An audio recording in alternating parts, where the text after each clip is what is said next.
এই যুগে আসল হওয়া মানেই নিজের পায়ে নিজে কুড়াল মারা, আর ফেক হওয়া ও সেটা তো সাফল্যের মাস্টার কি। ফেক পার্সোনালিটি এখন এমন একটা শিল্পকলা যেখানে আপনি নিজেকেও বিশ্বাস করে ফেলবেন যে আপনি একজন ইন্সপিরেশন, ভিশনারি এবং অনন্য। তো চলুন দেখি কিভাবে আপনিও এই ফেক পার্সোনালিটির মহাশিল্পী হতে পারেন। 1 নম্বর, ভেতরে ঝড় বাইরে শান্তির সমুদ্র। আপনার ব্যাংক ব্যালেন্স যদি গুগল ম্যাপে হারিয়ে যায় আর বন্ধুরা যদি আপনাকে দেখা হবে পরে বলে যদি দেখা না করে, তবে চিন্তা নেই, ফেসবুকে লিখুন grateful for the journey, inner peace is my vibe. পোস্টের সঙ্গে একটা সূর্যাস্তের ছবি অ্যাড করুন যদি আপনি সারাদিন ঘরে বসে নিউজ ফিড স্টোর করেছেন।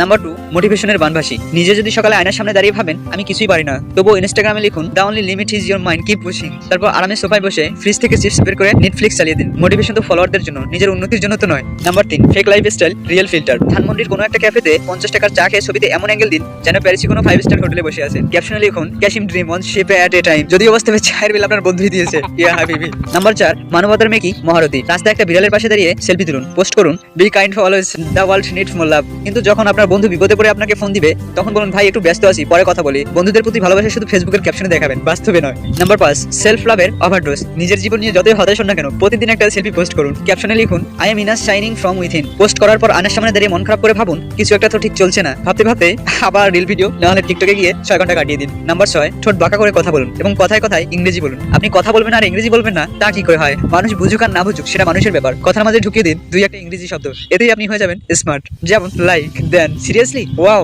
ও মাই গড। বন্ধুরা আমরা ভিডিওর শেষের দিকে এসে গেছি।